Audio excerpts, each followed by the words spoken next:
Oh, welcome friends to our meditation time. It is truly an honor to get to be here with you for these few minutes today. So wherever you have found your spot to be, I would invite you to settle in, whatever that means for you. Maybe that's really hunkering down to that seat that you found yourself in, grounding down, feeling safe and secure. Maybe you're stretched out somewhere where the body can feel comfortable, but whatever your spot is for you in this moment, make it yours. Let everything else just kind of melt away, the sounds, the distractions, anything that would interfere with this present moment. Just let it all go. Connect to the space where you are physically, and then we'll find our way into our connection to that space mentally and emotionally as well. And so if it feels right, you can go and close your eyes or cast your eyes down, soften your gaze. And let's just start to breathe nice and slow and deeply together. Just breathing in and breathing out. Filling up as you breathe in. Releasing and breathing out. Inhale slowly and exhale fully. And then find you a pace of breath that honors whatever you need for these few minutes that we have together. And as we found our way into this time, this space, collectively, individually, I want to just pause and revisit this idea of why do we meditate? There's so much out there in the world right now, and the news, on the internet, referrals from doctors. Everyone's talking about these benefits of meditation. But I'd like for each of us just to pause before we go any further and just think to yourself, why? Why do I show up? Why today? Why all the days leading up to this one? What was it that brought you that first time to this practice that we call meditation?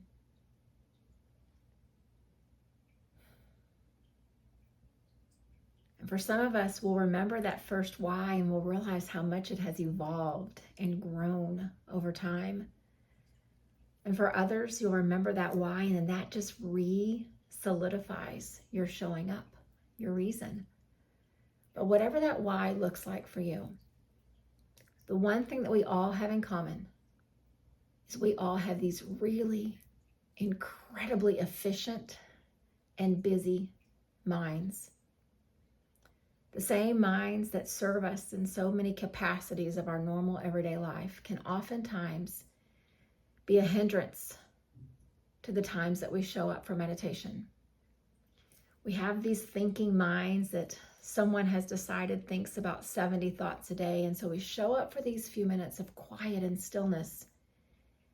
And so often we hear the frustrations that I just can't turn my mind off.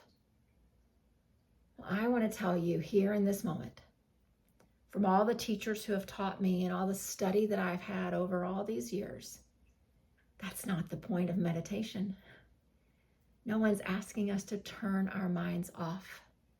And so if that has been a source of frustration for you, just let it go.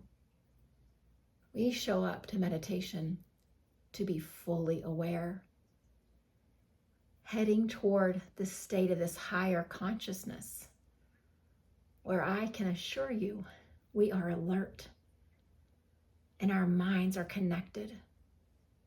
They haven't been muted or silenced. They're just operating at a really different level. And so if turning off your mind has been a hindrance to your practice before, give yourself some grace. And I want to take you just through this metaphor that I think will help us to understand what role this thinking mind plays in our meditation practice, in our journey toward higher consciousness. Because ideally, that's where we all want to live all day long. And the more often we show up and we experience it, the more it does become a regular part of our day. And so for where we each are today, I want to just give you this analogy. And we think of the thinking mind as this, that's the intellectual side of us, the knowledge that we have. And then we know that beyond knowledge, there's wisdom, meaning that we're taking that knowledge and we're doing something with it. And the beyond wisdom, there's this idea of this synthesis of this higher consciousness, this transcendent way of being. And there's different times in our life when we can remember that we've been in all these different spots. But I want to show you today how the thinking mind, the knowledge part of us, really does serve us in this meditation practice. And so just listen to this analogy and kind of picture it as I take you through this image. We teach in Boy Scouts and in other kinds of survival type classes that if you rub two sticks together, you're going to make fire. And so just picture that. Just think about it for a second. Picture this young man out in his Boy Scout camp with these two sticks, and he's being taught by this master, this wise person who's already gone along this path when he was a boy, telling him that if you'll rub these two sticks together, it will produce fire. And so this young Boy Scout takes this knowledge and it becomes his. But then, when he finally trusts the knowledge and he picks up the sticks and he begins to rub them with patience and with belief, that knowledge turns into wisdom, because what he finds out is fire does come. And he may be satisfied with that. He learned something, he applied it, and now he's wiser because of it. But what if he takes those two sticks and consistently through his life, he rubs them together and he creates fire to then put on a pot of soup that he can eat to nourish himself and nourish those around him. Then all of a sudden, he has transcended this idea of just knowing that two sticks rubbed together makes fire. He's truly used it for the greater good, for nourishing and contributing to himself and to others. And so I want to take that analogy and show you how that is how our meditation practice can look at the same way. Our thinking mind can serve toward this path of higher consciousness if we just trust it. So in the same way that Boy Scout heard and learned about the two sticks, we have all heard and learned about benefits of meditation. They'll reduce your stress. They'll calm your emotions.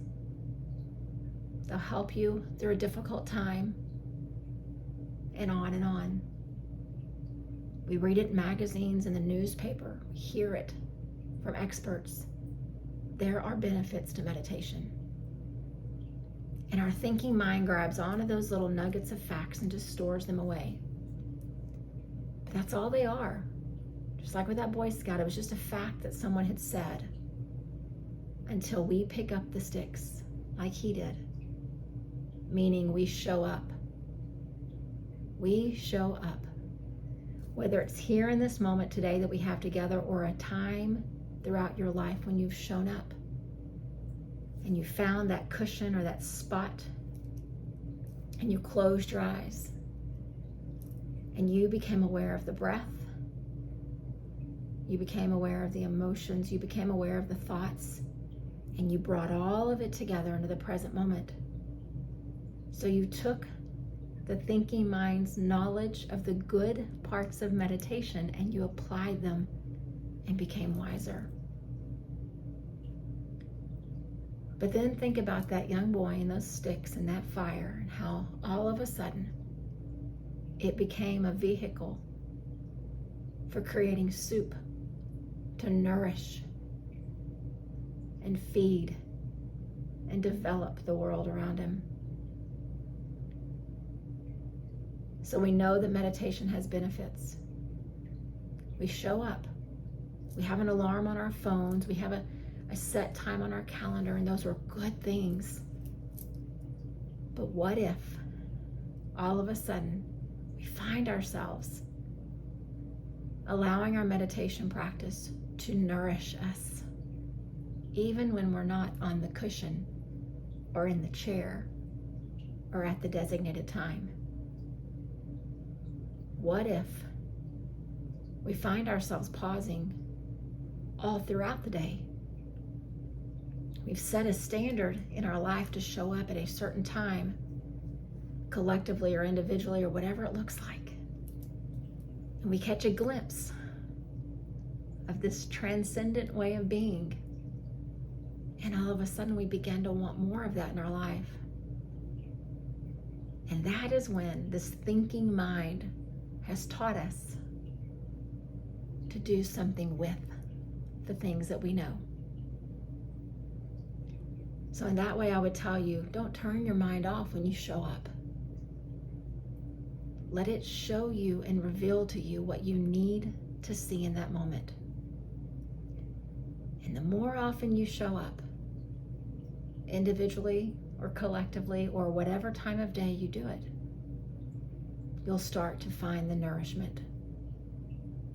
And no longer will you just be this young kid rubbing two sticks together with the hopes of creating fire, or this young person showing up on a meditation cushion hoping to have a little less stress. But all of a sudden you'll have a practice that is nourishing every part of your life. And I don't just share this with you as an analogy, I share this with you as a way of being. And the more often that you show up and you experience it, the more you will find throughout your day. Not that you need it, but that you need it. So rather than waiting until the moment comes and the stress is high, rather you do it because you need it as part of your nourishment, the same way you know when it's time to drink water or it's time to eat a meal. It's time to pause, to reset, to find your way back to the path exactly where we are right now. And so I would invite us all just to pause. And again, don't try to turn your mind off.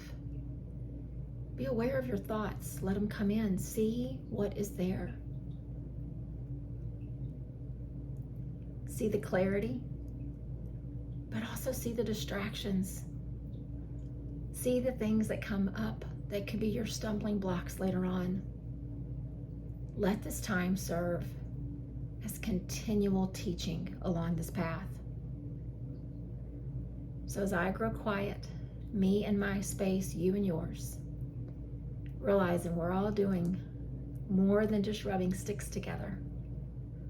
We're actually creating something to nourish us all along the way.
Just continue to breathe where you are. I asked you when we first began, why do you meditate? Why today? Why the first time? Why each time? But now that you have this analogy, this metaphor in your mind, I would encourage you to think of this as the young man who rubbed the sticks together to make the fire, to make the soup, because he was hungry and he needed nourishment. We show up. We know the benefits. We trust in the benefits. And then we sit. We let our mind reveal whatever needs to be revealed. We let ourselves come to this present moment, and we continue to sit and breathe. And all of a sudden, our hunger for the growth and the nourishment of our soul is fed. So don't discount your meditation time, whether it's minutes or a minute or many minutes, whether it's daily or multiple times in the day, or if it's still becoming a pattern and a habit for you. Don't discount any of those times. Every one of them is feeding you what you need in that moment, nourishing you, so that this path toward higher consciousness, this path toward transcendence, becomes a little more clear each and every day. And it never would have happened if our thinking mind had not paused to think that there might be some benefits, some impact of this thing they call a meditation practice. Honor all parts of you and continue showing up. Namaste.